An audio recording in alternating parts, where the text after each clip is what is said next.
My name is Amy Snyder, and I'm 27 years old. I reside with my father and mother. Our family has always stuck together as a trio since my early years. Growing up, I've always admired my dad. He's the epitome of hard work, running his own bustling business.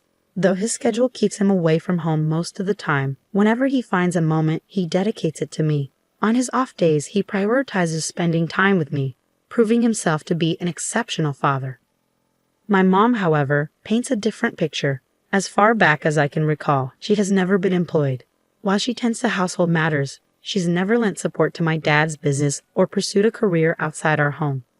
Despite our comfortable lifestyle, with my mom often seen socializing and attending events, her lack of involvement in my life has left me feeling somewhat neglected. There were moments of profound loneliness, but my dad's unwavering presence always filled that void. He understood the indifference my mom held towards me and made it his mission to ensure I never felt neglected or alone. As I grew older, my mother's tendency to break promises became apparent. While my dad's commitments were steadfast, my mother's casual approach to promises left me disillusioned. I learned not to hold her pledges in high regard. Conversely, my dad's reliability and trustworthiness garnered my admiration. I even entertained thoughts of joining his company after graduating from university. Being the only child, I saw it as a way to honor my father's legacy and continue his work. Upon reaching my 20s, my father began imparting invaluable wisdom during our outings for drinks. Meanwhile, my mother's involvement in my life remained superficial. The only time she interjected was during my sophomore year of college when I expressed my desire to join my father's company. "Dad, I want to work at your company after graduation. I'm already preparing for it. I want to follow in your footsteps someday," I announced eagerly. "Amy, are you sure about that? A girl doesn't need to pursue such endeavors." My mother intervened, her words dripping with traditional expectations. "Why not? I want to work hard like Dad," I insisted. "A woman should find a good man and let her husband provide for her," she countered, echoing typical sentiments. Disheartened by her lack of understanding, I chose not to engage further. I refused to live a life tethered to someone else's ambitions, mirroring my mother's existence. I had always aspired to become an independent woman, determined to navigate through my college years on my own terms. After that pivotal moment, I dedicated myself to diligent study, paving the path to join my father's company immediately after graduation. Though my mother remained unconvinced, it seemed she eventually resigned herself to my decision. "If you choose to live this way, so be it. But remember, you'll bear the consequences of not heeding your mother's advice," she remarked resignedly. "If you're willing to accept that, then do as you please." So I followed her directive by stepping into my father's company, inadvertently widening the chasm between my mother and me. Conversely, my bond with my father deepened as we spent more time together. Reflecting on it now, I realized my mother wasn't pleased with the turn of events. Upon joining my father's company, he invested considerable effort in my training, which, unbeknownst to me, was driven by his declining health. It took him nearly half a year to acquaint me with the intricacies of the job before he collapsed at our workplace, swiftly whisked away to the hospital. Over the next 5 years, he valiantly battled his illness. "Emmy, how's the company faring without your dad?" my mother inquired, her concern veiled by skepticism. "It's challenging, but everyone's rallying behind me. Dad entrusted me with everything I need," I replied confidently.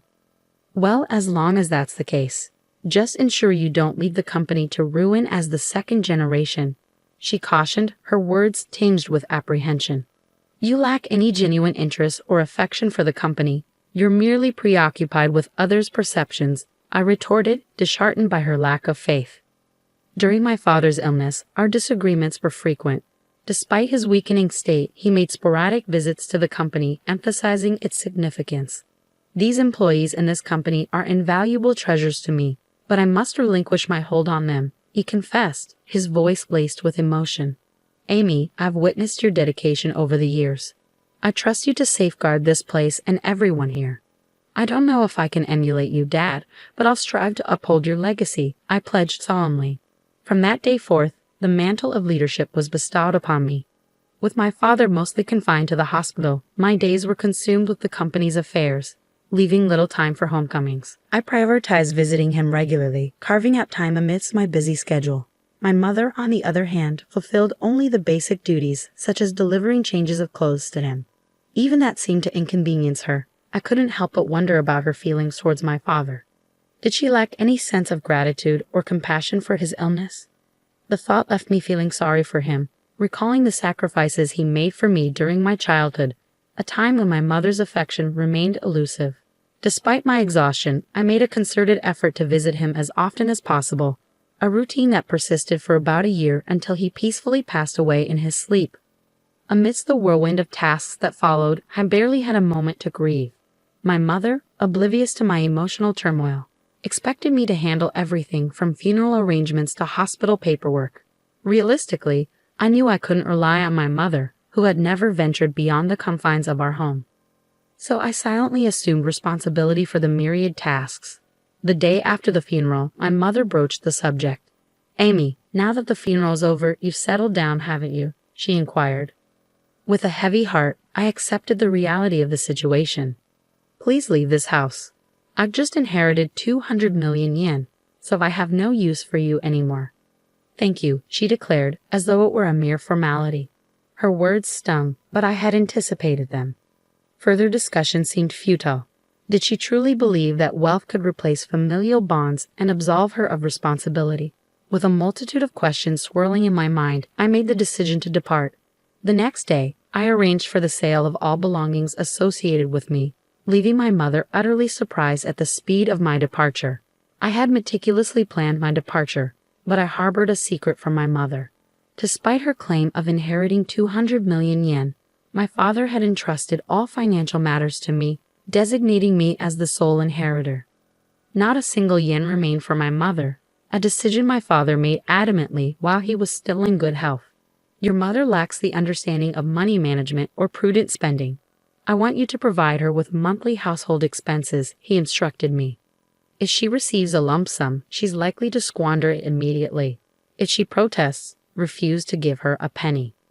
Though my father's last words were spoken in jest, he handed me an SD card containing a video message addressed to my mother.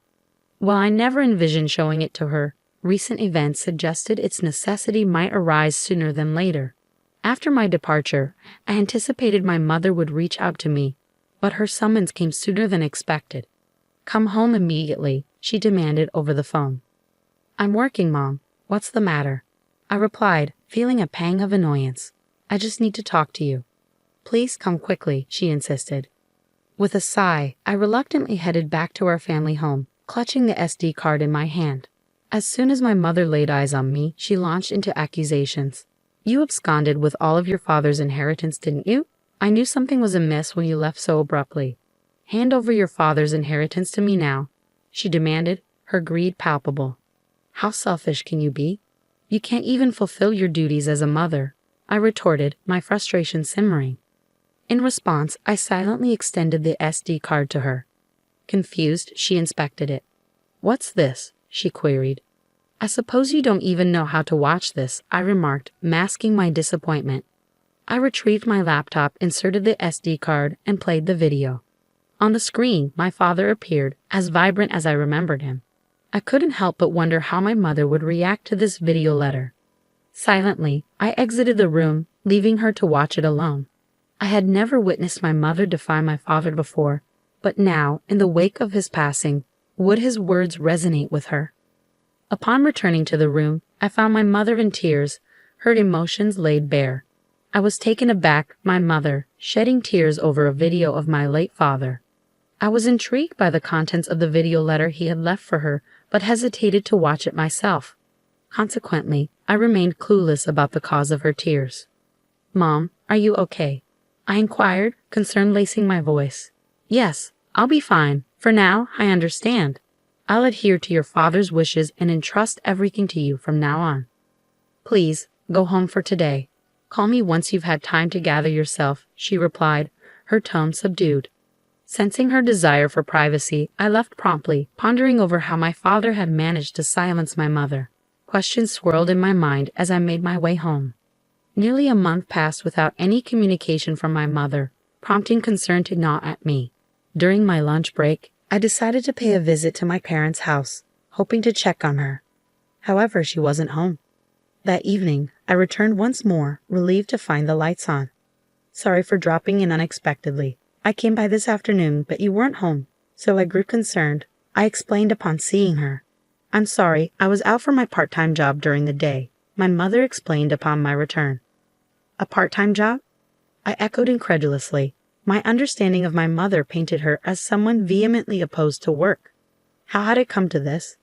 Didn't you watch that video? It was a video letter addressed to you. I retorted, baffled by her sudden change in behavior. You can take it home. You should watch it too. Hammy, can I watch it? I asked, extending the SD card to her. Very well, she acquiesced, passing it back to me. Feeling a twinge of apprehension, I returned to the office and settled at my father's desk. With a deep breath, I played the video.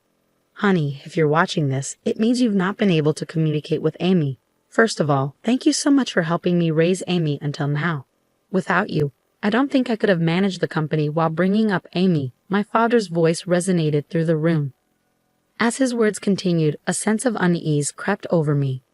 Then he uttered something unexpected, something that shook me to my core. You've taken care of Amy, even though she is not your child, and I have nothing but gratitude for you. You've stood by my side for so many years, but as a result, you've given up on your dreams and have reached your age without earning your own living. For that, I take responsibility because I have allowed you to live a life of luxury. I'm sure you'll be in trouble when I'm gone. I'm not my mother's child, I blurted out, the realization hitting me like a ton of bricks. But then it clicked. Despite the lack of overt affection, she had cared for me every day, doing the bare minimum for a child who wasn't her own. Who was this person?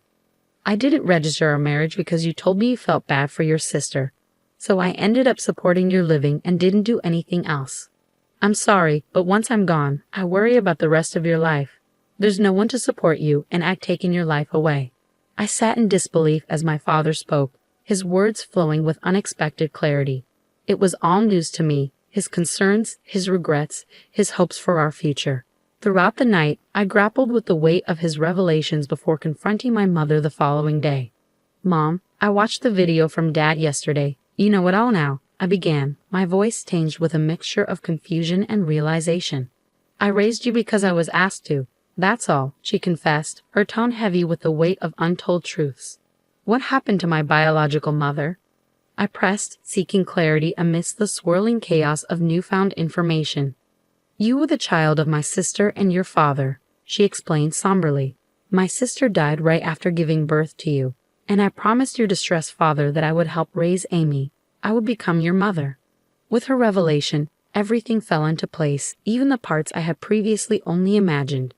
I learned of my mother's sacrifice, how she had set aside her own dreams to fulfill her promise to my father. I recalled how my mother used to work in a diner, her vibrant spirit and dedication palpable.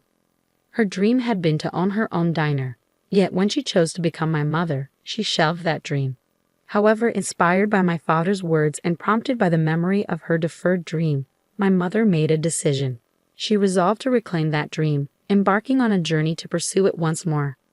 Currently, she is undergoing training as a part-timer, determined to turn her dream of owning a diner into reality. I should have done this earlier. Working is fun and suits me. I had no idea, so it's my fault you didn't work. I'm really sorry for not knowing anything, my mother admitted, her tone filled with regret. It's not your fault, Amy. I made the decision myself. But I'm not good with children, so I couldn't handle you well. I'm the one who caused you trouble, she continued, taking responsibility for her actions. As we conversed, I realized it was the first time we had such an open dialogue. At this stage in my life, I finally felt like I had come to understand my mother a bit better. Our conversations became more frequent, leading us to a decision: to use the money left by my father to fund the opening of her shop. Once she started working, my mother became somewhat more humble. She hesitated when the topic of funds for the shop came up, a behavior that would have been unimaginable not too long ago. While maintaining my regular job, I also assisted with the opening of her diner. This brought me into frequent contact with my mother, fostering a newfound relationship between us. Regarding living expenses, she insisted on managing them with her own income, refusing to accept help from my father's inheritance, promising that you'll tell me if you're struggling. After all, Dad trusted me to take care of you, I urged her. I'll be fine living on my own. It doesn't cost that much. But in terms of my diner's expenses, she trailed off, her determination evident. I'll be relying on you. Of course, I'm looking forward to it too, so do your best, my mother encouraged, her eyes filled with hope and anticipation. After many years, we finally became a real family, and now we are living harmoniously. She isn't my birth mother, and perhaps it was just the right time for me to learn this truth. Your diner is finally going to open tomorrow. Your dream is coming true, I remarked, filled with pride as I watched her dedication. Seeing you work so hard at that company reminded me of my own dreams when I was younger. I believe that's why I've made it this far. It's all thanks to you and your father. Thank you so much, Mom. I expressed my gratitude, feeling a deep sense of appreciation. Promise me to always be my mom, Amy, she implored, her voice filled with sincerity. From now on, let's get along even better than before. After all, we only have each other, I replied, feeling a newfound sense of closeness. Upon my father's death, the truth was revealed, and I accepted the reality of our situation. Deciding to live on with just my mother and me, I contemplated moving back to my hometown and living together with her again. I don't cook, so my mother is concerned about my poor diet and is supportive of me coming back, I explained, feeling touched by her care. My father would probably be surprised that we're getting along so well. His house, company, and inheritance that he left behind. I'll protect them at all costs while continuing to get along with my mother in order to become a real family. I vowed, determined to honor my father's legacy. We visited the graves of my father and my biological mother, my mother's older sister, to give our daily life updates. After going through the process of adoption, I finally became registered as my mother's daughter, forging a bond that transcended bloodlines.